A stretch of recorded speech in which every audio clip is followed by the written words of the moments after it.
screen.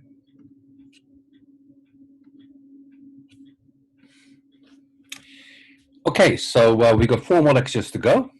Can you see the slide? Yeah. Okay, good, good. All right, again, just logistics. So we have an office hour today at 5 p.m. And the discussion section, I'm sorry, this is typo, Thursday. And I think I'd like to cover topological methods.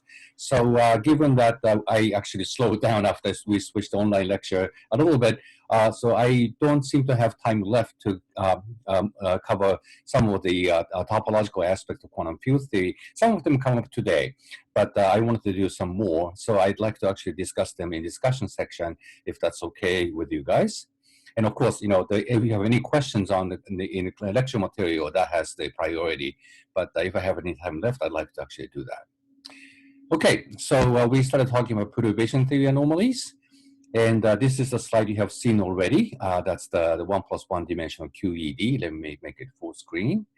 And so the 1 plus 1 dimensional QED is, of course, what we call toy model, but this is meant to be sort of a simple example of what we like to do in 4 dimensions. But 1 plus 1 dimensional QED by itself has interesting applications. And we'll talk a little bit about that. So the point here is that if the fermion is massless, the Lagrangian decouples into the left-hand component and right-handed component, and so they are totally independent from each other. So at the classical level, I can have a symmetry of rotating the phase of the left-handed fermion and right-handed fermion independently from each other. So there is a U1 left cross U1 right symmetry. And once we have a symmetry, there's a conservation law. So first of all, we have these 4 currents, each of them made up of left-handed and right-handed spinors alone. And both of them are conserved, namely they are divergence-less. So once you have this conserved current, what you can do is to integrate the time component of the current over the entire space, and that defines the conserved charge. So we have 2 conserved charges, number of left-handed fermion and right, and number of right-handed fermions and right. So that's the symmetry of this classical Lagrangian.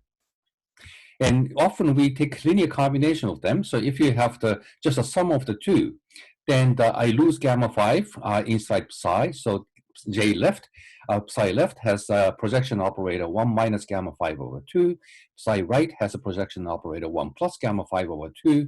If you sum them, gamma 5 cancels, so you have this vector current. If you take the difference between left-handed and right-handed currents, you have an axial current with gamma mu gamma 5 in it. So they have opposite parity because left and right switch under parity. So that's the classical symmetry of the Lagrangian. And as we will start to talk about the last time, we look at the eigenvalue equations of the Dirac Hamiltonian. And to make the problem well defined, I put the space on a periodic, anti-periodic boundary condition, actually, of the length L, so that the fermion field, after moving over this distance L, switches its sign. So that's the anti-periodic boundary condition. Then you look at the eigenvalue equations, and given that it has to satisfy this anti-periodic boundary condition, the wave vector is 2n plus 1 times pi over L. And that times h bar is the momentum of the particle, so that when x changes by L, then you have e to the I pi 2n plus 1, and 2n plus 1 is an odd number, obviously. So this is minus 1, and that's how this satisfies the anti-periodic boundary condition. And we also consider the Coulomb gauge in 2 dimensions. So Coulomb gauge means that divergence of A vanishes, and divergence of A in 1-dimensional space is basically that x derivative of the vector potential vanishes. That's why the vector potential is actually a spatially constant. It still depends on time, but spatially constant. So that's what I write, little a of t. And then if you stick this back into the Dirac Hamiltonian, then the Hamiltonian is just a derivative, which picks up this exponent, that's a wave vector, that's 2n plus 1 pi over L. And also I have this additional piece coming from the vector potential. So this is the eigenvalue equation. And I just was chatting with Chao before we started. I forgot to write this column vector psi and left and psi and right on the very right. So I'm sorry about that. But if you put that in, so this is meant to be an eigenvalue equation, namely that the upper component, the left-handed fermion, has eigenvalue according to sigma 3 being +1, so has a negative 2n plus 1 pi over L plus dA as eigenvalue. And the lower component that's right-handed has the opposite sign, eigenvalue. So if you plot that, then in the case when the vector potential vanishes, the right-handed component has this kind of energy levels. So the horizontal axis is the momentum, which is 2n plus 1 pi over L. And then you have negative energy states you need to occupy. You have the positive energy states you need to keep them vacant. But the positive energy state has the positive momentum, so they are moving to the right spatially. And if you have a vacancy in energy, in negative energy states, that is the vacancy of the negative momentum state. So if you keep that vacant, the overall momentum is net positive then. So this is also moving to the right. So both particle state and the antiparticle state will be moving to the right in space. So that's why they're called right movers. So the chirality of the 1 plus 1 dimensional spinner is the same thing as the direction of the motion. So these are called right movers. In the same way, left-handed chirality fermion have this kind of energy levels. Again, you keep the positive energy states vacant, you keep the negative energy states occupied, and all of these states are moving to the left spatially. So that's the energy spectrum of 1 plus 1 dimensional QED. So then I turn on the vector potential. So any questions at this level?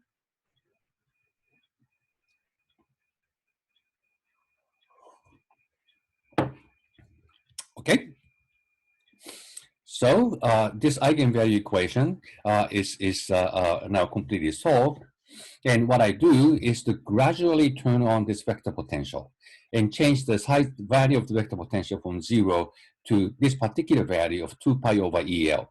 And it turns out that this value of 2 pi over EL is gauge equivalent to not having the vector potential at all. That I will explain that on the next slide. But anyway, so if I gradually turn the vector potential on, then I'm just adding constant term to the energy levels. So the energy level change like this. So the side right energy levels all go up by 1 unit. And the fact that this final value of the vector potential is gauge equivalent to the initial value means that the eigenvalue problem of the Dirac Hamiltonian is the same. So energy levels are exactly the same as what it used to be. But because I have actually moved from the initial stage, they gradually turn on the vector potential, energy levels all moved upwards by 1 unit. So now I see one positive energy state occupied. So in the final state, I have one particle, which it didn't exist in the initial state. So I have now created a particle just by switching on the vector potential. On the other hand, for the left-handed fermion, all the energy levels move down instead. So then I have a vacancy in the negative energy state. So in this case, I have created an antiparticle. So the net change in number of particles is that the right-handed particle is now produced by 1 unit. The left-handed particle is now, I lost 1 because I created 1 antiparticle instead. So the number of particle is number of particle minus number of antiparticle. So this is -1. And the overall charge is conserved because the charge corresponds to the total number of particles n right plus n left, so they cancel. But the axial charge, so to speak, the number of right-handed particles minus left-handed particles is +2. So what you see here is that the chiral symmetry is not a conserved quantity anymore. So that's the anomaly. And we'll try to understand this better and better as we go on. But anyway, that's the demonstration that the chiral symmetry is broken by the coupling to vector potential. So any questions about this slide? Yeah, I have a question. So There you go. my understanding of this whole occupy the negative energy states thing for fermions is that it's like a dated way of looking at it, and then there's a more modern way, but then it turns out that most of the time the filling the negative energy states works just as well. But I thought what you're supposed to do is you quantize the theory with the anti-commutation relation for fermions, and then the energy is bounded from below, you can set the lowest energy state to be 0 or something, but That's that correct. there actually are no negative energy states, and you only get them because you confused the field with a wave function. That's correct. That's correct. So this is the one particle wave function way of looking at it. But of course, we have to do field theory. And when you do field theory, you quantize the field and look for the ground state. And ground state corresponds to the situation where you have occupied all of the negative energy states, because occupying it with lower energy. So you better occupy all of the negative energy states to find the state with lowest energy. So that's the ground state defined in field theory language now. And that amounts to the same thing as expanding the fermion field and assign annihilation operator for the positive energy solution and the creation operator for the negative energy solution. So that turns out to be the same thing as looking at the ground state where all the negative energy states are occupied. So you're completely right. That's the field theory of looking at it. So what we are doing here is that from field theory point of view, we have really a ground states where all these negative energy states are occupied by switching the creation annihilation operator. And from that ground state, how the ground state changes diabatically to the final state as I switch on the vector potential. And then it turns out that you have a particle creation for the right mover and anti-particle creation for the left mover. So that's the correct way of looking at it. So I hope that addresses your question. I feel like I'm still not totally clear on how you get the same conclusion if you look at it from the more field point of view. Okay, so from the point of view of the field theory,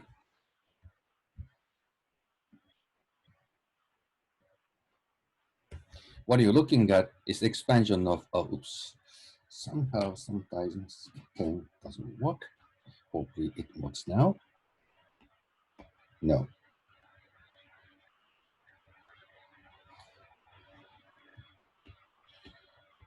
So you expand the field, in this case, in terms of this energy modes.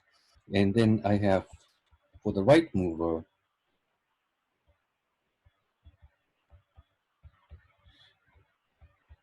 and here assign an addition operator.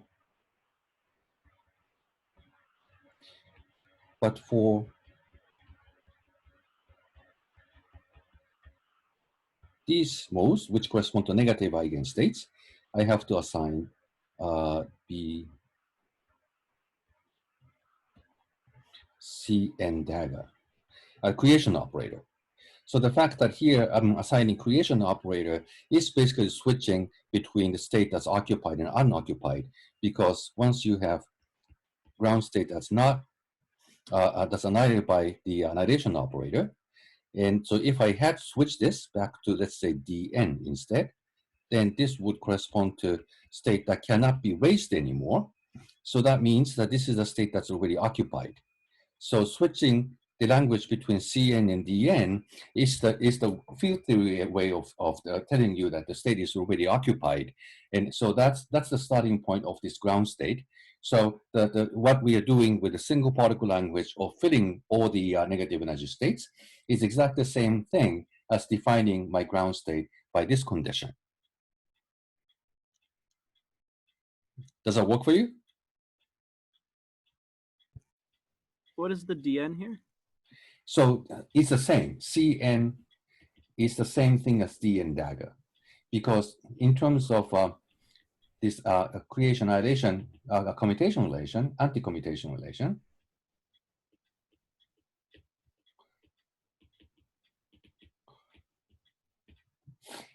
these two are the same, these two are the same. So it's just a relabeling of the operator. So I can call Cn as dn dagger.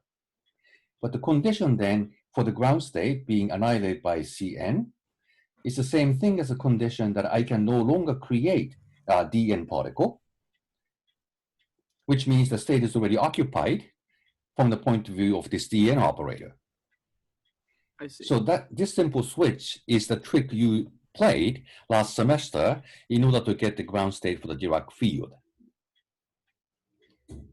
So the field theory way of doing it looks sort of more innocuous because you only use the Cn dagger here instead of Dn, but it's exactly the same content as occupying the negative energy states.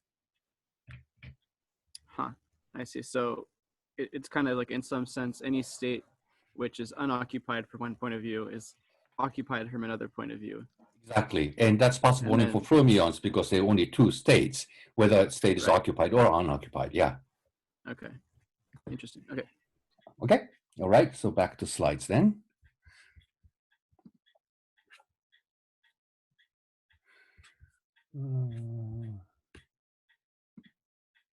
No.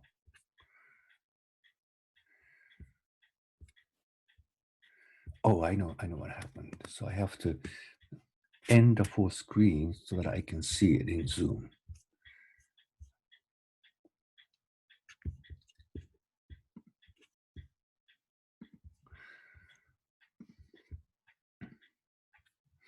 Now it's back. Good. Yes. I have Nick? a quick question. Yeah. Go ahead. Is that particular value for A that you Mhm. chose, Mhm. is that related in any way to like the flux quantum? It seems like a similar 2 pi over E. Yes, it is related to that. So that's going to come up later. So just hold on with the question. Okay, sure. Okay, so this is the way you see that chiral symmetry is actually broken by the coupling to vector potential. So this relationship to the flux quantum and the various topological properties is that's going to actually come up now. So at least we have observed that the symmetry is broken quantum mechanically. And so one thing I promised to show you is that this particular value of the vector potential is indeed gauge equivalent to not having vector potential at all by using this gauge transformation given by this phase e to 2 pi I x over L. And you can see already that this is a little bit special because the phase is not single valued. So if x goes from 0 to L, the phase changes by 2 pi. But the gauge transformation is defined not by this exponent, by this e to the exponent, this phase, that's the U1 transformation, right? So this phase is single valued, and so this kind of gauge transformation is perfectly allowed. So as a result, using this gauge transformation, that changes the phase from the left infinity, the right infinity by 2 pi. So that changes the vector potential by 2 pi over EL. So that's a little special gauge transformation. And the fact that this the change in the axial charge n right minus n left corresponds to this current. This is defined by this the axial current, the time component integrated over space. And that now we have seen that this changes from a time negative infinity, that's the infinite past, to infinite future by adiabatically turning on this vector potential. So this is related to this current conservation. So if I do this divergence of the current, integrate first over space, then the total derivative piece can be dropped because psi of psi is periodic over this interval 0 to L. And so the only thing that retains is the time derivative. And then you can do the time integration to get these boundary values as I had described earlier. So this change in Q5 is nothing but the space-time integral of the divergence of the axial current. And what we have observed is that this turns out to be 2 after all. And 2 is related to this change in the vector potential by this expression. And the L is spatial integral. Delta A can be written as A dot integrated over time. And A was this spatial component of the vector potential. So I can rewrite this A dot as F01, because F01 corresponds to time derivative 0 of A1. And so what we learn from this is that the change in chiral charge, which is the same thing as space-time integral of this divergence of the axial current, is nothing but what's given by the electric field in the 1 + 1 dimension. So the equation then turns out to be this. So axial current that used to be conserved, namely was divergenceless at the classical level, is no longer conserved. And the amount of non-conservation is given by this E over 2 pi times epsilon mu nu F mu nu. And as Nick already noted, this is exactly the sort of how much flux there is in space-time. So if you actually switch to the Euclidean theory, then F01 would correspond to F12. So that's the magnetic field in now Euclidean 2-dimension. And this is the amount of magnetic flux that punches through that 2-dimension. And the magnetic flux is quantized. And so in this case, this is always even integers. And the fact this is even corresponds to the fact that you always change n right and n left together by the same unit. And so this is the equation of what is called the chiral anomaly. Namely, you have a symmetry of the Lagrangian that guarantees that certain current is divergenceless at the classical level, but it turns out that in quantum theory, it's no longer divergenceless, but it's given by the coupling to the gauge field. And this is the anomaly because it was a surprise to people. A symmetry is supposed to be very robust and important thing in physics, but symmetry can be actually broken due to quantum effects. And that's why it was so anomalously difficult thing to swallow and hence called anomaly. Okay, any questions about this? When you refer to the off-diagonal component of F as the magnetic field, is that just terminology because there's a vector potential? I thought in 1 + 1 dimensions there's only an electric field. That's right. So in 1 + 1 dimension Minkowski space, the only component is F01 because there are only two indices and you have to make the answer antisymmetric. So 01 is the only non-vanishing component, and that's not certainly electric field. So what I mentioned as a magnetic field is in the Euclidean theory, where both components are now spatial components. And then the F mu nu corresponds to the magnetic field in Euclidean XY space. So it's really Euclidean versus Minkowski. Okay. Okay. Any other questions here? One quick question. Andres. So, when you're dealing with general Lagrangians and you say, okay, well, the Lagrangian is invariant under like Lorentz symmetry, right? And then you impose a condition on it, like some sort of boundary condition, and then it breaks that Lorentz symmetry. I was wondering how can you tell the difference between doing that and what you did in this example? Because when you had your 1 + 1 QED, you imposed that the spinor satisfied anti-periodic boundary conditions. So how do we know that's not what introduced the chiral anomaly? Yeah, so that's an excellent question. So what I would like to argue later on is that this is really about incompatibility between maintaining gauge invariance and chiral symmetry. And so that becomes clear when we think about certain regularization of the theory, because the QFD always need to be regularized so that we can deal with the UV divergences. It turns out that what's causing this chiral symmetry to be broken quantum mechanically is the regularization of the theory. And so I come back and talk about that later. Okay? Okay. Thank you. Any other questions here? Yeah, go ahead, Mario. So wait, just Max, I'm sorry. Yeah, sorry. So just to clarify, so the chiral current is still gauge, the divergence of the chiral current is still gauge invariant, right? Because yes. F mu is gauge invariant. Okay.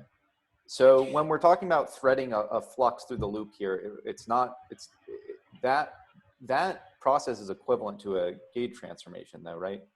That's right. Okay. So this is the gauge transformation that winds around space once. Yeah.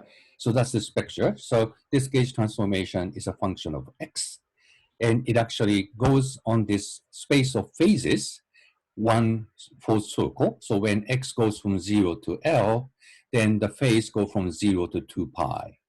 So this is the beginning of this topological thing that comes in discussion today, because this is the case where space is mapped to this gauge transformation by a full circle.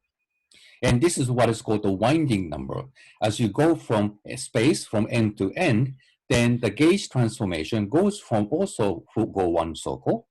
And this is the mapping of the circle on top of the space of phases, that's the gauge group. And this is classified by how many times you can go around. That's the winding number. And mathematically, that is labeled by what is called a homotopy group.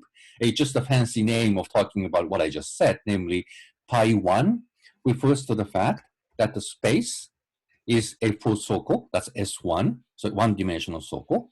And this is the map from one-dimensional circle to the gauge group, which is U1 in this case. And because U1 is nothing but a one-dimensional circle also, this is a map from basically the one-dimensional circle to one-dimensional circle, then you can label how many times you can go around that the circle by an integer, and that's nothing but this meaning of the homotopy group. So that's how the topological arguments actually come into discussion. Okay, any questions about that? Okay, Go sorry, ahead, just to finish what I was, okay, so what was confusing me is the divergence is gauge invariant, but the actual value of the axial current is not gauge invariant, right? No, the axial current is gauge invariant. So this axial charge is gauge invariant.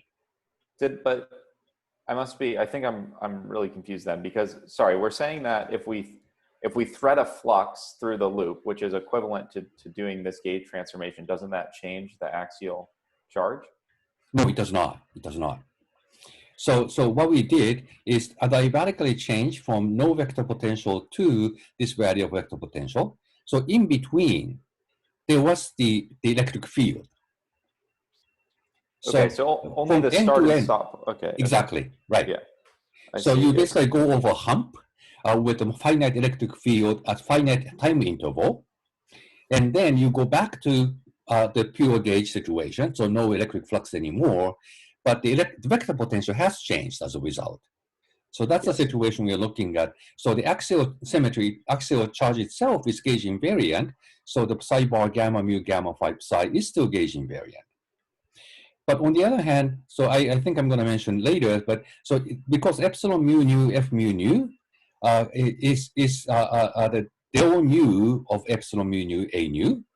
So if I actually move epsilon mu nu a nu to the left-hand side of the equation, I can define something that's apparently conserved, namely psi bar gamma mu gamma pi psi plus e over 2 pi del mu epsilon mu nu a nu.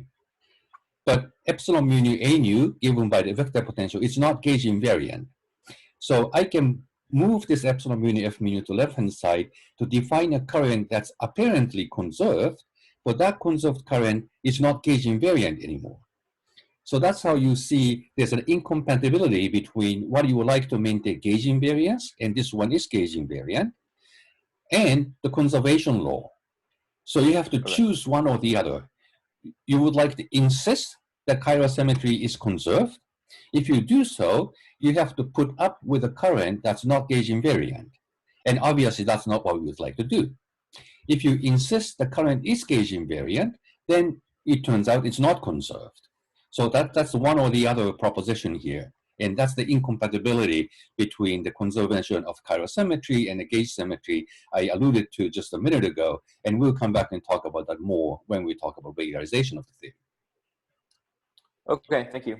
Good. And these are all very good questions. And you're supposed to be surprised, right? Because, symmetry, we used to think that's a very robust thing. But it turns out that just coupling even to a spatially constant vector potential actually breaks it. So that's what's going on here. So so the axial current is now anomalous. We say the current is anomalous when it's no longer conserved by quantum effects. But vector current is obviously conserved. And this is necessary because it's the gauge current. So if you look at the equation motion, basically Maxwell's equation for the gauge field, this has the Fermi expression here. And if I take the mu divergence of the both sides of the equation, the left-hand side vanishes identically because two partial derivatives commute, and they're antisymmetric because mu and nu indices antisymmetric in f mu nu. So what that means is that on the right-hand side, divergence of the vector current must be zero. So the fact that vector current is conserved is actually necessary for the consistency of the gauge theory. On the other hand, anomaly is a equation for the axial current that is not the source of this the gauge field. So axial current is not part of the local symmetry like gauge symmetry, but it's only a global symmetry. So it's okay to have an anomaly. So at least it doesn't lead to any inconsistencies. And it turns out that you actually do need anomaly for the purpose of understanding some aspects of the QCD in 4 dimensions, we'll come back and talk about later. So it turns out that anomaly is actually not only okay to have for global symmetries, we actually do want to have anomaly, it turns out. So the chiral anomaly is actually a good thing, it turns out. Any questions on the slide? Okay. And another important thing is what is called exactness of anomaly. So we have these conservation equations. And so if you divide up this the actual current and vector current into the right-handed component and left-handed component, so the right-handed component has this J mu right current that's also not conserved, it's anomalous, exactly by half of the amount we had for the axial symmetry. And so the change of the right-handed particle, the change of the number in right-handed particle from infinite past to infinite future is given by the space-time integral, as we talked about, I think, 2 slides ago. So this combination is supposed to be an integer because it's number of particles. It can only be an integer. And what that means, though, is that if you talk about, for example, possible higher order corrections on this, it turns out that all the corrections should vanish because you can imagine what has to be an integer is given by 1 plus alpha squared dot, and alpha fine structure constant can be any number. So you can imagine that integer can have a correction at high orders in coupling constant. So what it means is that all of these higher corrections identically vanish. And it turns out that the Adler and Bardeen showed diagrammatically, if you compute this anomaly using Feynman diagram, I will show you how to do that next. And if you further consider the photon exchange inside the fermion loop, they all identically vanish. So this is called Adler-Bardeen's theorem. So the fact that this anomaly, namely non-conservation of the fermion current, is given by epsilon mu nu f mu nu, is supposed to be exact, completely free from higher order corrections. And the fact that some quantity in physics is supposed to be exact is very unusual, because physics is always something quantitative, which depends on various parameters like coupling constant, mass, and so on and so forth. It turns out that this quantity is exact at all orders in perturbation theory. And that kind of exactness might actually ring the bell for some people, because, for example, when you look at the integer quantum Hall effect, Hall conductivity is predicted as an exact number, and that's why we can use the quantum Hall effect as a way of determining fine structure constant, for instance.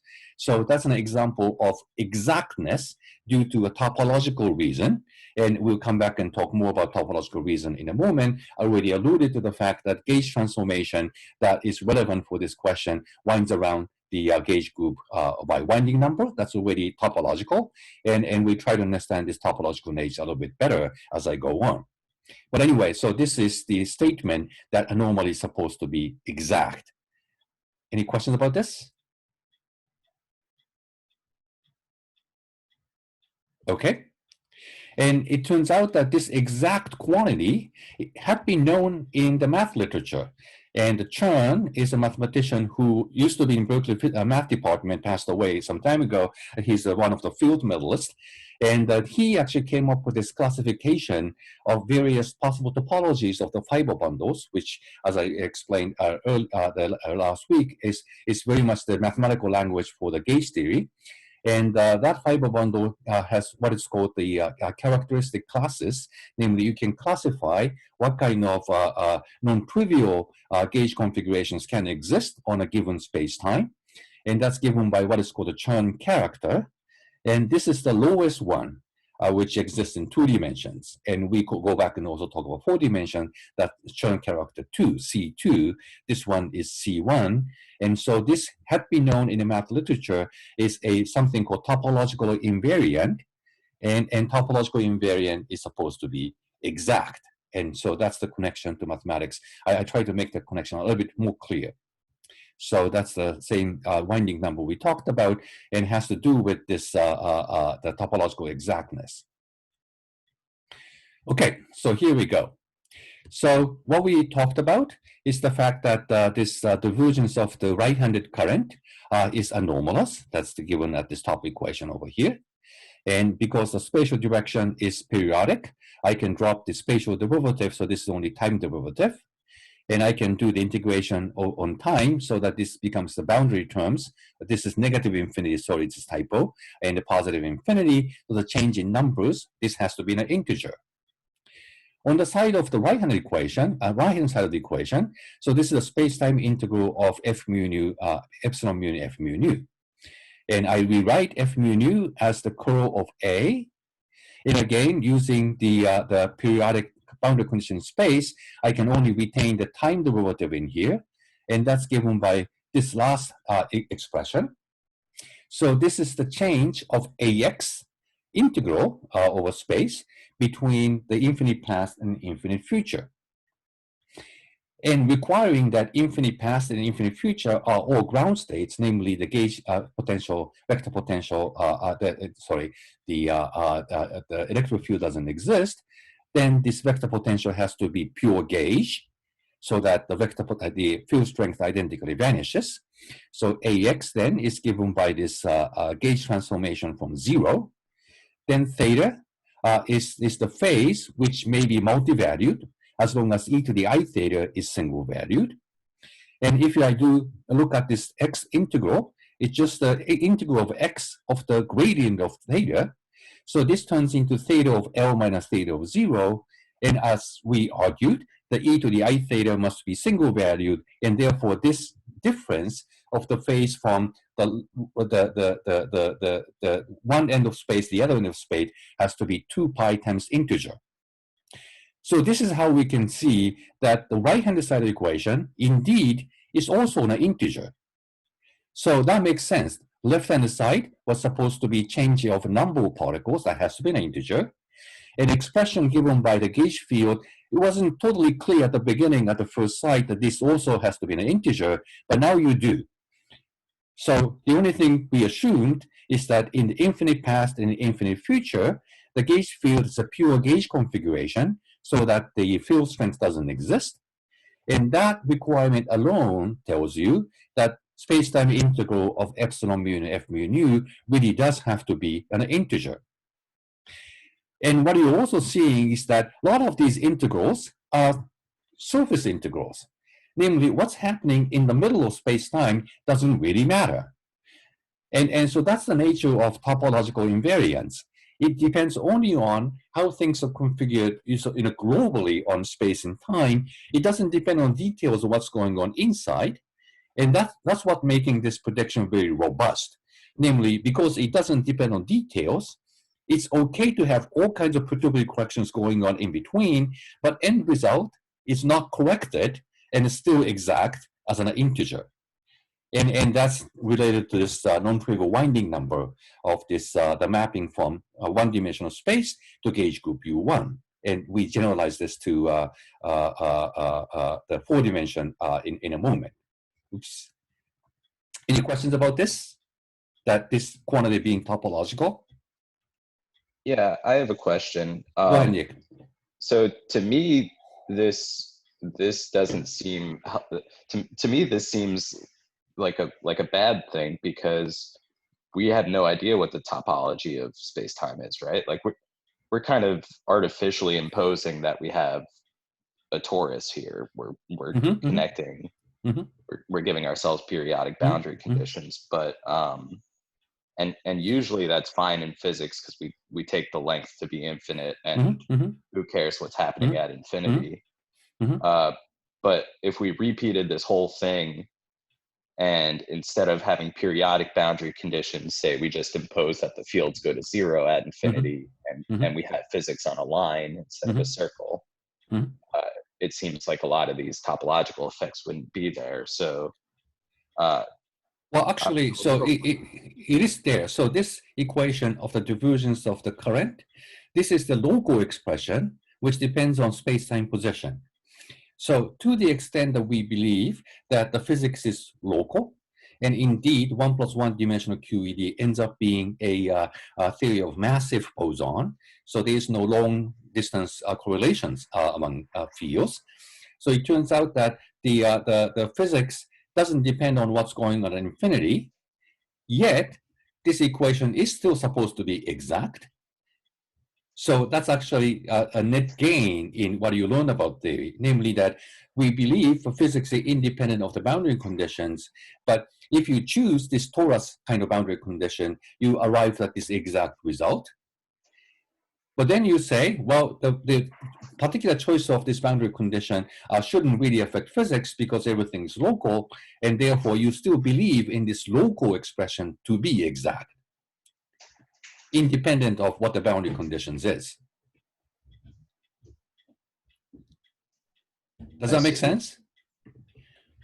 I can't say I'm totally convinced Happy? or following the argument. Yeah, I'm not Right. quite satisfied. I mean, Okay. to me, it seems like we introduced a symmetry by setting up these boundary conditions. I don't know. It's not clear to me how dependent this all is on the boundary conditions we set up, but I might need it's good. Yeah, it's good to be skeptical about this because it's a strong statement. So I hope you will get a little bit more used to why this is not actually something that depends on the boundary condition when we talk about regularization later. So hopefully you see a demonstration there, and you should come back and ask the question again because it's an important point you're making. Okay, so let me move on for now, but do stick to the question. So how do we actually get the same result from perturbation theory of Feynman diagram language? So the idea is that you stick in the gamma mu gamma 5 here, and they contract mu index with the 4 momentum going into this diagram because 4 momentum is the derivative in the opposition space. So what you need to do is to compute this 4 momentum contracted with gamma mu gamma 5 in this one loop diagram. So it turns out that this is actually the same calculation as the vacuum polarization diagram. The reason being that this is special in 1 + 1 dimension, gamma mu gamma 5 is the same thing as epsilon mu sigma gamma sigma. So if I do this replacement, what I stick in here is the gamma sigma in one loop diagram coupled to gamma mu over here and coupled to the vector potential. So this is the gamma sigma gamma mu vacuum polarization diagram, which you know how to compute. So this is the way I computed with the dimensional regularization. I don't need to go through every single steps, but after doing this loop integral with the dimensional regularization, I find this result, which is manifestly gauge invariant. But when you actually take the this expression, that we have 1 over q squared, but this gauge invariant combination is proportional to q squared. So basically, the q squared inverse cancels by this transverse polarization vector. So in the end, this actually turns into f mu sigma. And easiest way to see it is by taking Lorentz gauge, then q nu a nu vanishes. Then I have q squared canceling 1 over q squared. I have a q mu a nu together with this epsilon tensor. So that's how it turns into f mu sigma. So this is the Feynman diagram way of computing the same thing.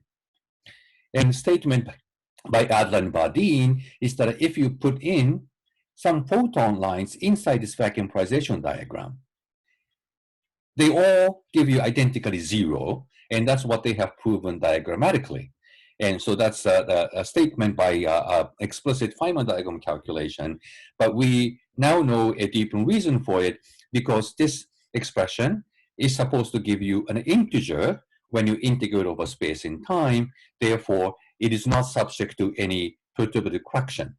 So that's the way you can derive the same conclusion based on Feynman diagrams.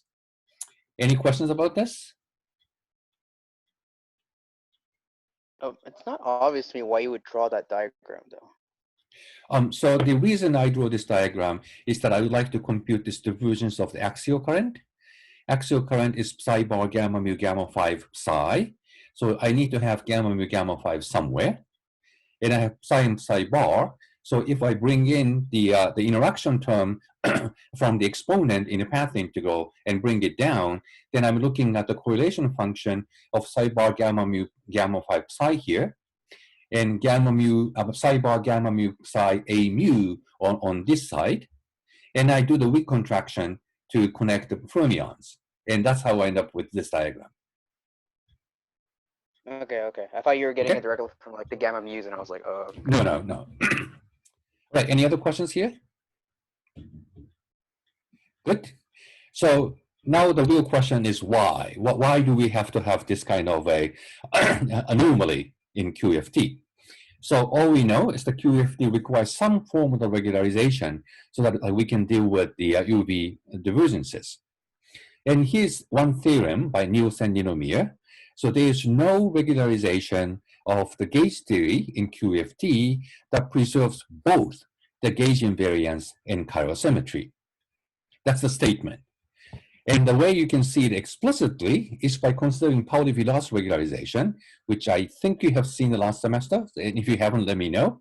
So the idea is that in addition to this massless fermion, which we want as a physical degree of freedom, you introduce a very massive spinner, Dirac spinner. I denote this with capital psi, with a big mass m. And I need to consider this the heavy spinner to be boson instead of fermion, so that its loop comes with the opposite sign from the loop of the physical fermion. So whenever you write the vacuum polarization diagram, you have a loop of this physical fermion minus the loop of this big psi with a big mass. So that's the Polyvalence regularization, and that's a way of dealing with the UV divergences. And the point here is that once you actually write this Lagrangian with the Polyvalence regularization, then the axial current also needs to be regulated, namely it needs to be made free of divergences.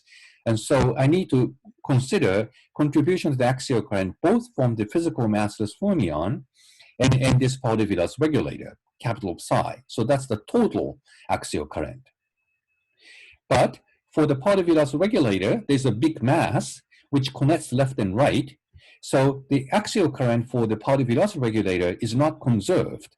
And so if you just use the equation motion, you can work this out as a 2Im psi bar gamma phi psi. So that's how much the axial current is not conserved. And normally, we don't actually worry about these things because contribution of heavy particles in loop diagrams are suppressed by its mass. So in the limit where you send the regulator mass to infinity, they would just go away.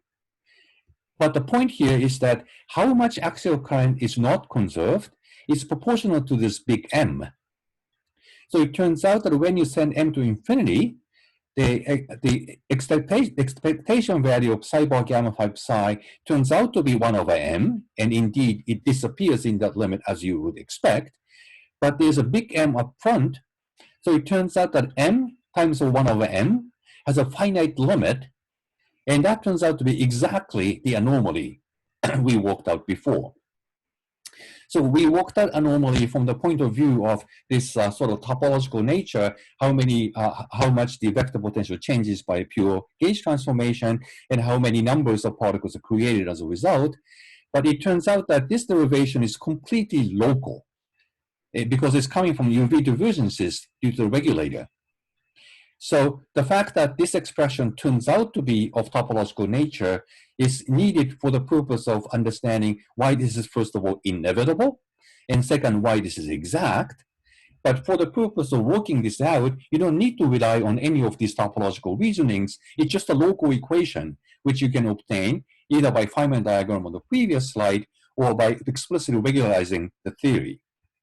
And the point here is that Polyvalence regulator is meant to preserve gauge invariance. That's why there's a covariant derivative in here. But this Polyvalence regulator actually breaks the chiral symmetry.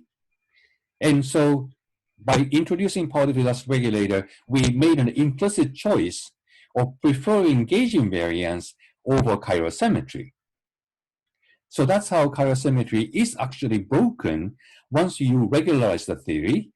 Then, in some sense, no surprise that there is non-conservation of chiral current after all, but it is still non-trivial because it relies on the fact that the non-conservation of axial current is enhanced by M even when the correction from heavy field is suppressed by 1 over m, which turns out to give you this finite limit. If you use dimensional regularization, then the situation is a little bit more subtle. So we know dimensional regularization preserves the gauge invariance. The vacuum polarization diagram always comes out to be transverse form, so that's good. It preserves gauge invariance. The way this actually breaks the chirosymmetry is a little subtle. It has to do with the definition of gamma 5. So in 1+1 dimension, gamma 5 can be written this way. In 4 dimensions, gamma 5 can be written this way. In either case, it's proportional to this Levi-Civita symbol. But the point here is that if you want to go to slightly away from 2 or 4 dimensions, what do you mean by this Levi-Civita symbol? Because they are strictly referring to 2 indices or 4 indices. You don't have Levi-Civita symbol with 4 minus 2 epsilon indices. So the definition of gamma 5 is rather subtle in dimensional regularization. So there is something wrong with defining gamma 5 in dim reg, and so that in the end turns out to be the origin of a chiral anomaly if you would like to use dim reg instead. So it's a little subtle because it has to do with this definition of epsilon tensor in arbitrary dimensions, and so that's why this is actually not an easy way of working things out, but nonetheless, this is the ultimate origin of the chiral anomaly if you rely on dimensional regularization.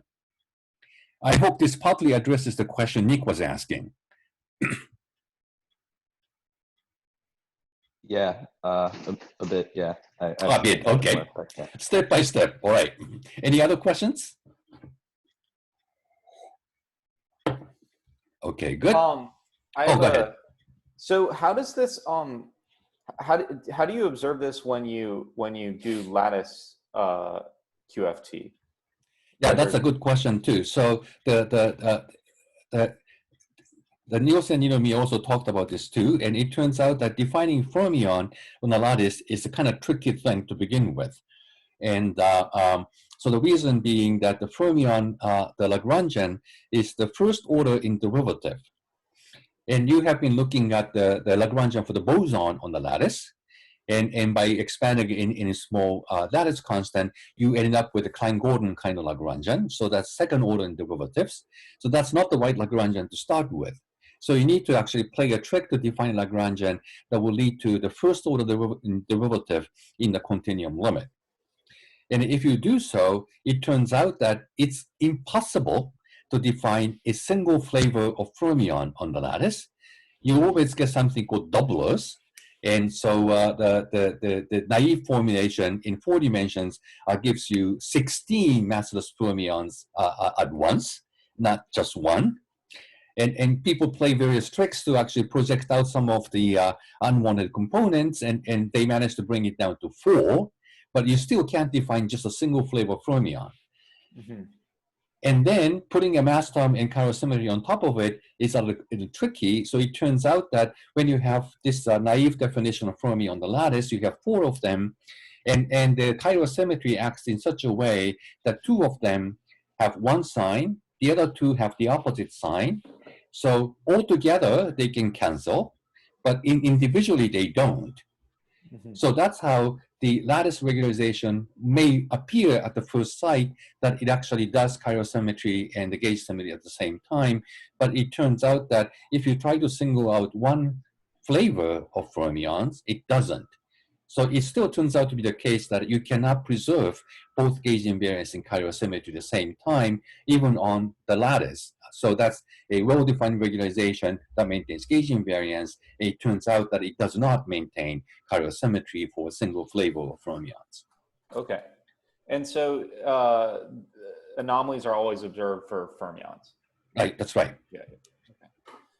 And to be correct, so I mentioned that anomaly is something you have seen before, namely the lack of the scale invariance in gauge theory. And that kind of anomaly is induced not just by fermions only, the bosons contribute too, because gauge boson loop was part of the beta function. So whether what field would contribute anomaly depends on what kind of anomaly you're looking at.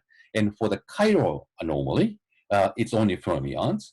But other anomalies like trace anomaly, which has to do with the beta function we talked about last week, the bosons contribute as well. Right. Okay. But this argument is also similar too, because when you regularize the theory, you introduce like Pauli-Villars mass, which explicitly violates the scale invariance of the theory. So once again, regularized theory no longer has this symmetry, and therefore, in the limit where you send the regulator mass to infinity, you still have the remnant of this breaking of the scale invariance, which is nothing but the beta function in the gauge theory. Okay, that's another excellent question. Any other questions here? Okay, so we also need to understand where things go wrong with Wada-Takahashi identity for the chiral symmetry. So I showed you at the very beginning of this course, that's already seems like ages ago, it also seems like 100 years ago. So I have shown you how you get Wada-Takahashi identity from the path integral point of view. So just a reminder, here's the path integral for fermions. And because psi is just a dummy variable for integration, I change psi to psi prime, where psi prime is given by this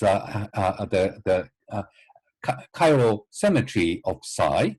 So psi prime is the same thing as psi multiplied by e to the I alpha gamma 5 in the phase. And alpha, I take that to be a local phase. It's not a global transformation, but alpha depends on space-time position. So, so this psi prime is the same thing as this chirally rotated psi. And then I also look at the Lagrangian here. Psi prime is given by this e to the I alpha gamma 5 psi. So when the derivative acts on it, it can pick the gradient of alpha parameter. So I have this additional piece in the exponent. And regarding alpha to be infinitesimal, I expand this exponential in a path integral to the first order in alpha. So that's this big expression in the last line.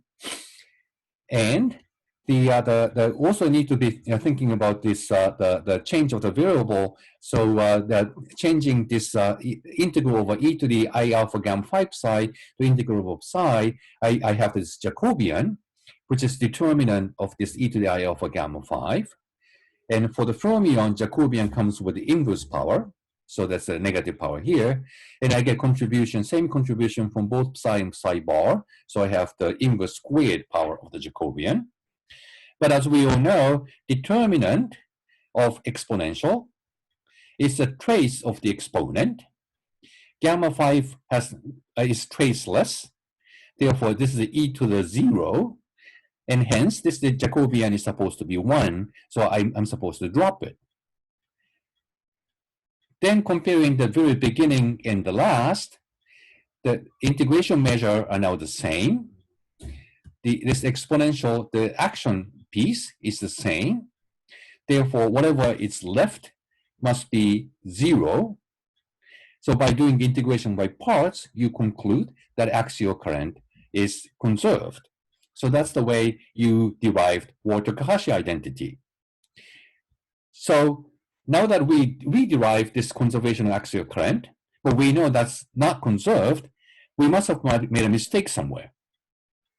Where do we make a mistake? Actually, it turns out to be this argument that Jacobian is trivial. It turns out that when you look at this trace involves the integration over phase space. So I have x integral with delta of x, which is infinite at the origin. So this is actually a traces gamma 5, that's 0 times infinity, and 0 times infinity is ambiguous. So it turns out that just jumping ahead and said, okay, this is traceless, this vanishes, was a too quick a way of doing it. You shouldn't be too hasty to reach that conclusion. It turns out that you have to carefully evaluate this 0 times infinity in the exponent. So it turns out that that's where this naive argument fails. That's where we made a mistake, so that we actually do reproduce the chiral anomaly from the Jacobian of the path integral. So that's what I'm going to show actually on the next slide. So any questions about this Walter-Cauchy identity?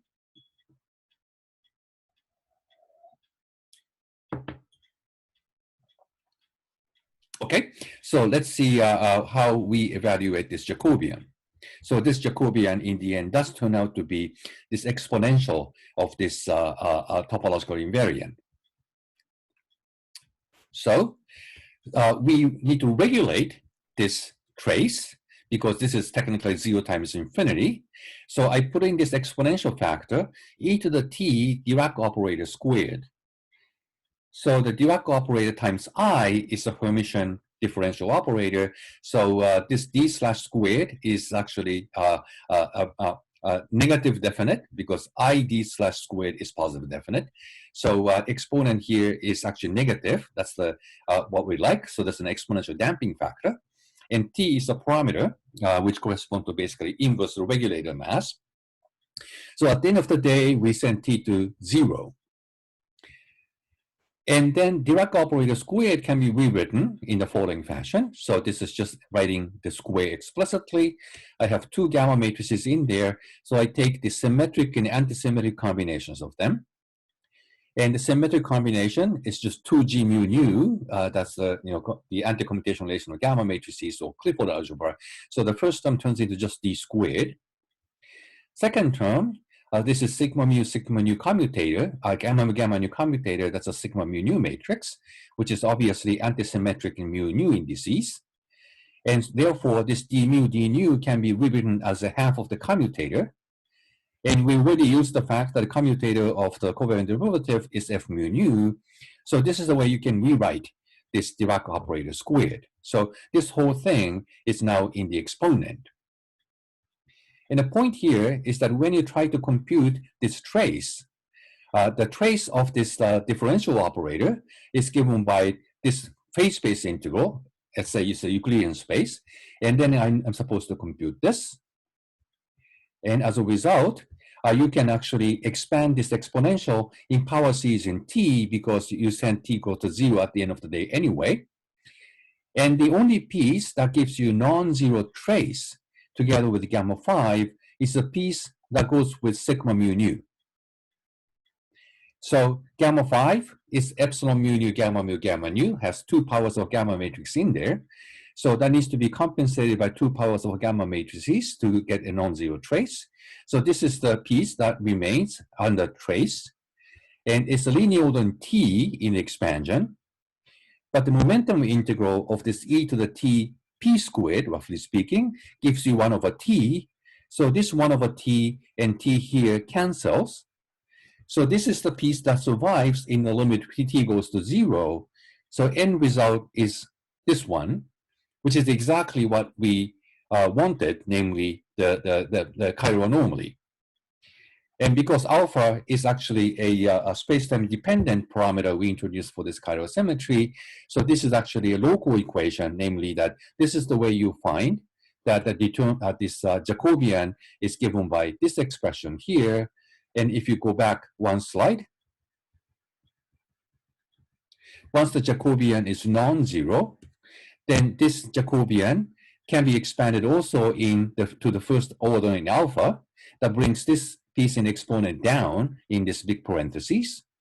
Therefore, the divergence of the axial current has to be balanced by this epsilon mu nu f mu nu, and that's how you recover this anomaly. So it turns out that how to define the path integral carefully using a regulator, which is gauge invariant, is the origin of getting the chiral anomaly. So it's the same lesson. So when you have a QFT, you need to properly regularize it. And at the face value, you can derive this Walter-Cauchy identity so that the axial current looks like it's conserved. But once you properly regulate your path integral in a gauge invariant fashion, then it turns out that the Jacobian, which looks like it's trivial, is not trivial anymore because of this, the leading piece in t is canceled by this basically UV diversion 1 over t from the momentum integral, and then you end up with a finite contribution at the end of the day. So this is what is called the Fujikawa measure, who, according to the person who discovered that the path integral measure is actually non-trivial. And so this is the origin of the anomaly from the path integral point of view. Any questions about this? Yeah, the original trace was taken on a finite dimensional matrix, but here you're promoting things to an infinite dimensional matrix. No, this trace was meant to be the infinite dimensional because this trace goes back to this determinant of the path integral. So this determinant is basically the product over every space-time positions. So e to the I alpha gamma phi is a phase defined at a particular space-time position, and you multiply it over every space-time points, and that's the definition of this determinant. Oh, I see. Thank you. So that's how you end up actually having this x integral to evaluate this exponent, and that's the origin of this the finite anomalous Jacobian at the end of the day. Well, thanks for asking. Any other questions here?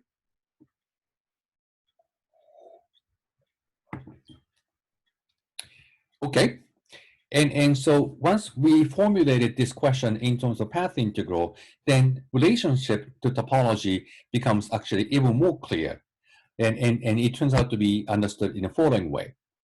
So suppose you define theory in a Euclidean space now. So this Dirac determinant now has gamma 1, gamma 2 instead of gamma 0, gamma 1. And then the D slash is really a Hermitian derivative operator in two-dimensional Euclidean space.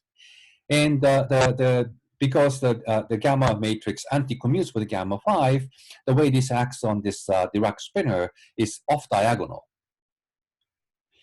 And because ID slash is a Hermitian differential operator, it has a real eigenvalues. But when you actually talk about Eigen Equations, then ID slash changes left to right. So there's no eigenstate of ID slash with the left-handed chirality alone or right-handed chirality alone. Instead, you look at the eigenvalue equations of Dirac operator squared.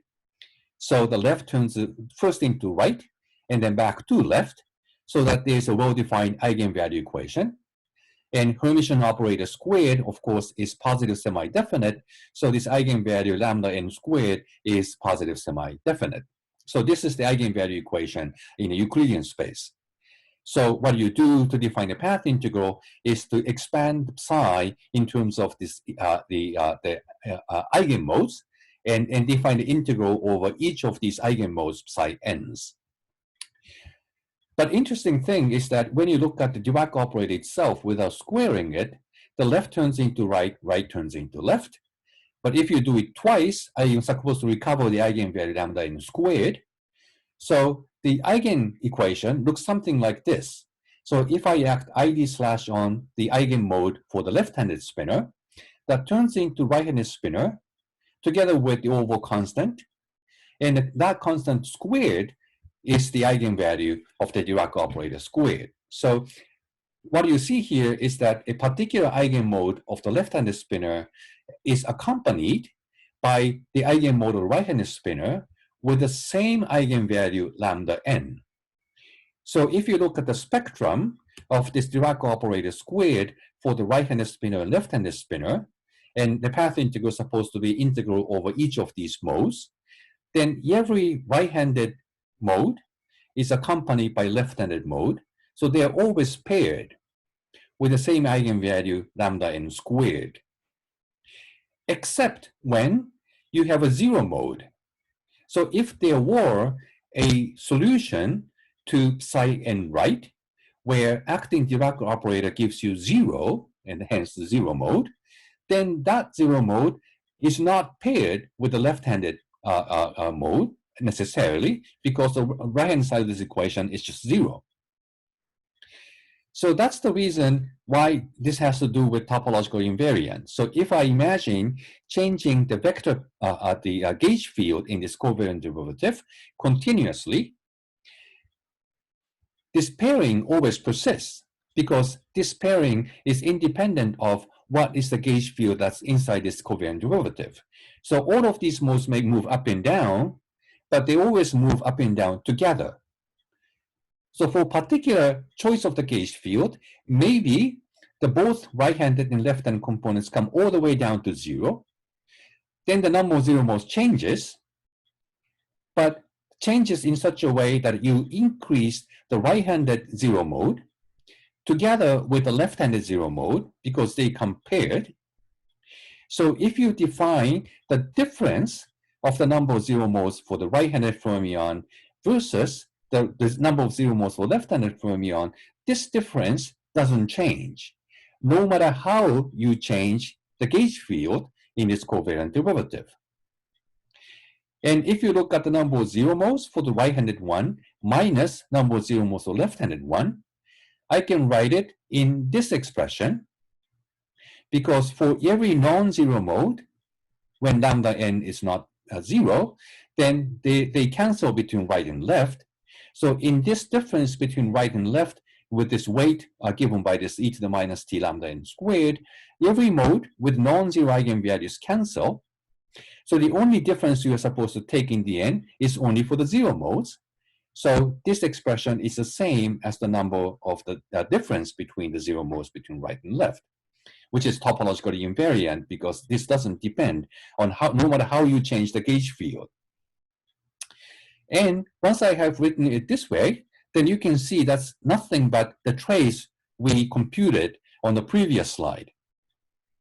Because this ID slash squared has eigenvalue lambda n squared and has a gamma 5 in it. So this contributes with a positive sign for the right-handed, negative sign with the left-handed.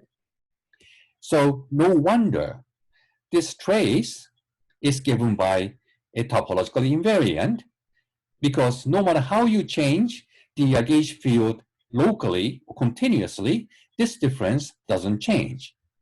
So this difference of right-handed minus left-handed zero modes is what is called the index of Dirac operator. And what Atiyah and Singer, again, Fields medalist, this is actually one of the major theorems in mathematics back in 60s, if I remember correctly, they have shown that index of a differential operator, which is, for the mathematicians, that's in the area of analysis, is now related to a topologically invariant, which is defined geometrically. And this was hailed as one of the major theorems in mathematics because it unifies analysis and geometry. And hence, this index of this differential operator is given by a topologically invariant. So this is now the way we understand now why looking at this anomaly has to do with something related to topologically invariant, like the flux quantum Nick mentioned earlier, that this is always supposed to be an integer valued, and also is exact because it's a topological invariant independent of the details of what's going on in the bulk in a space-time. So this is the relationship which is meant to be the sort of final discussion why the chiral anomaly is related to the topologically invariant, where the chiral anomaly is defined by this path integral measure. This is a Jacobian. That turns out to be the just mismatch in the number of zero modes between right and left. And that mismatch is a topologically invariant because right and left always move together. And their theorem, mathematical theorem, then relates that to this Chern character, which is given by the integral of the gauge field over the space-time. Okay, any questions about this? So is the theory explaining why the difference between right-hand mode and left-hand mode why there's a difference starting in the first place? Yeah, so that's related to basically, so this is a Euclidean formulation, so I can view this F mu nu as a magnetic field. And this is nothing but the number of lowest energy Landau levels in constant magnetic field. So I have now placed constant magnetic field, and then you have the Landau level with the magnetic field magnetic moment coupling with G factor 2. So it turns out that the lowest Landau level, which corresponds to the zero mode here, has exactly zero energy. So the Landau mode has this the half integer times cyclotron frequency. That's the energy of the Landau level. But it turns out that the magnetic moment coupling would exactly cancel that for G factor 2. So the lowest Landau level is zero energy, which corresponds to this zero mode for the either right or left. And the degeneracy of the lowest Landau level is given by the total magnetic flux going through that two-dimensional plane, because this is the magnetic field times the area.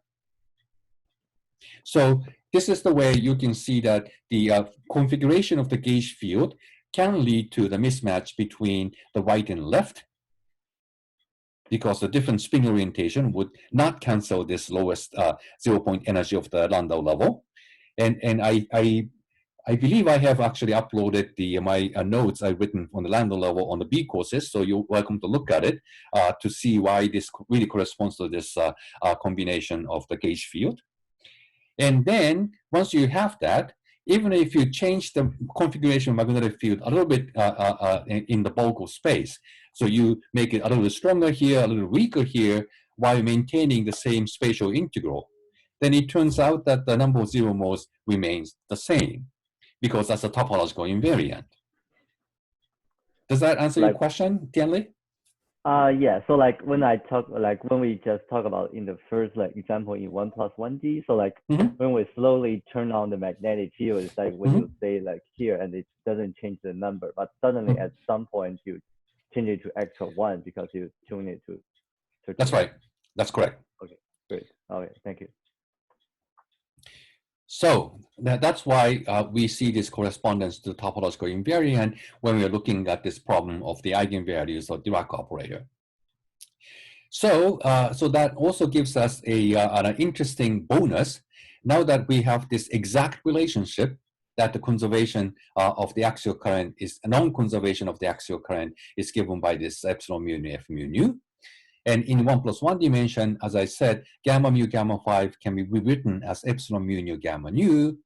So you find this equation that when I have this path integral of the fermion, and if I take the a nu variation of it, that will bring psi bar gamma mu psi down from the exponent.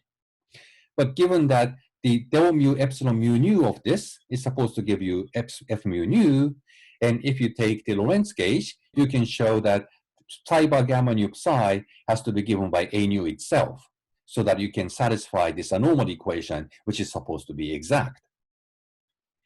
So if psi bar gamma nu psi is given nothing but a nu, while this psi bar gamma nu psi is supposed to be a variation with respect to a nu of this path integral, then I have an exact expression what this path integral is supposed to be, namely this one here.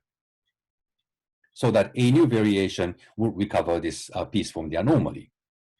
And putting that together with this kinetic term for the gauge field, now I know how to perform the fermion path integral first, so that that leads to just this term as a result.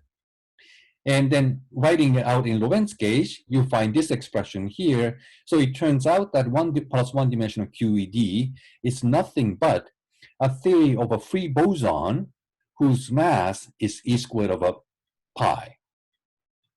So that's how we can exactly solve 1+1 dimensional QED. And this is what is called the Schwinger model. So the last part of the homework problem is that you follow these steps yourself and convince yourself that theory indeed is a theory of free massive boson. And in 1+1 dimension, E is not dimensionless, it has a mass dimension 1. So this E squared of pi indeed does have the correct dimension as a mass squared. So, you know, it's kind of strange, but it turns out the theory of the gauge field and massless fermions turns into a theory of free massive boson. But that's true, and this is what is called the Schwinger model. Any questions about this? So you'll see it yourself, so I hope that you can convince yourself this is true. So now we would like to go to 4 dimensions. The first exercise is the generalization of the measure of the Jacobian we talked about. And so in general, gamma 5 is the epsilon mu at the tensor times the gamma matrices. So in order to saturate this trace, I need to extract the n power of the Dirac operator squared and f mu nu squared in 2n dimensions.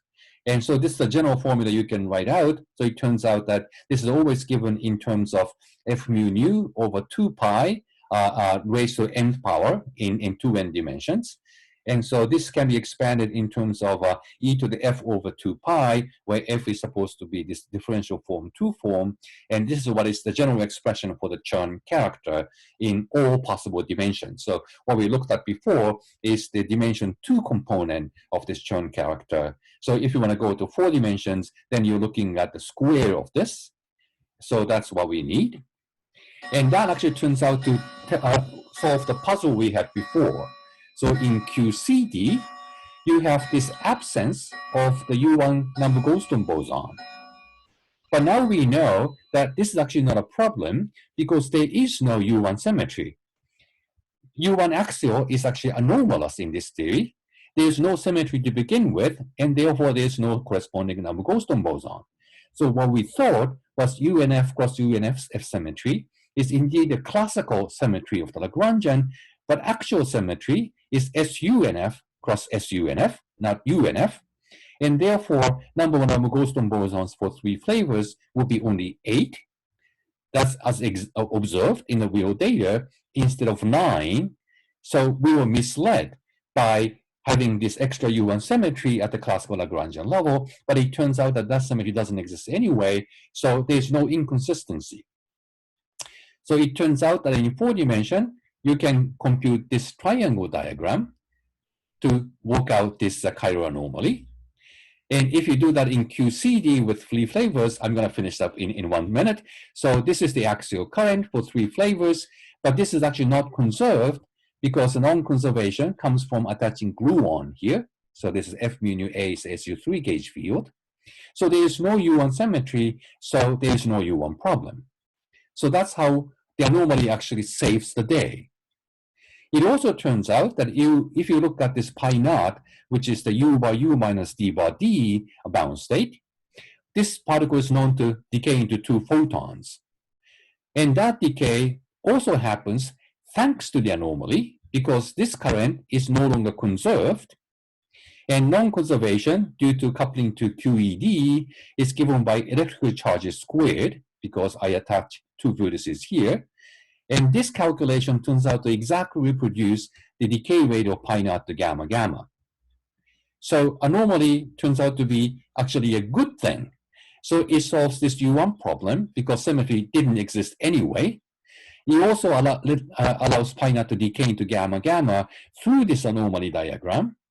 And because of the exactness, you would imagine that this quark decay would have an arbitrary number of gluon loops inside that would make the calculation totally intractable and non-perturbative.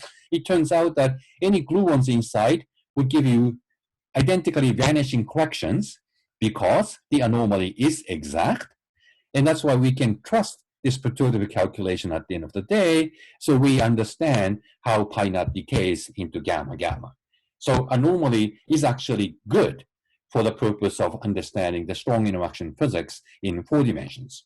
Okay, so I stop here. Any questions?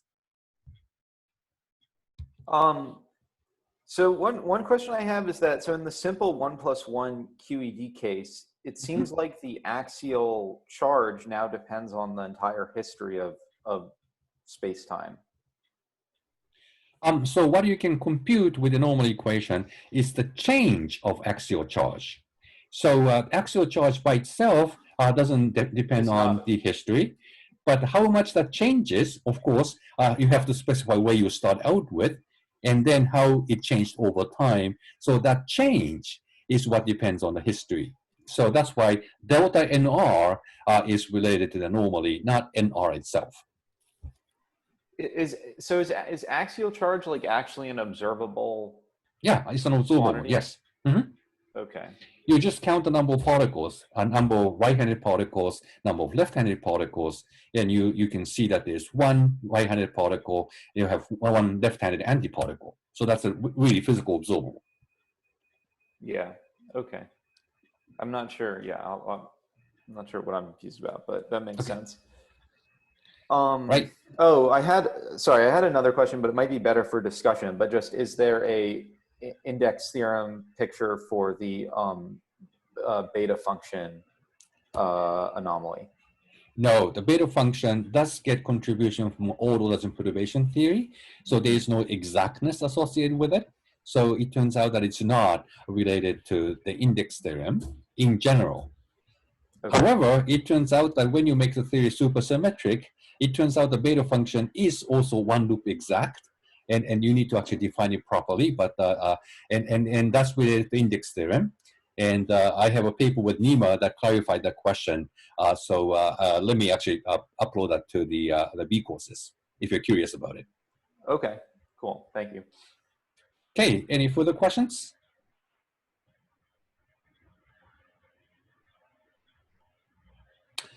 Okay, I'm not hearing anything, so let me stop here. And we will have the office hour from 5 o'clock later today. So please bring in your questions to the office hour. Okay, so bye for now. Thank you.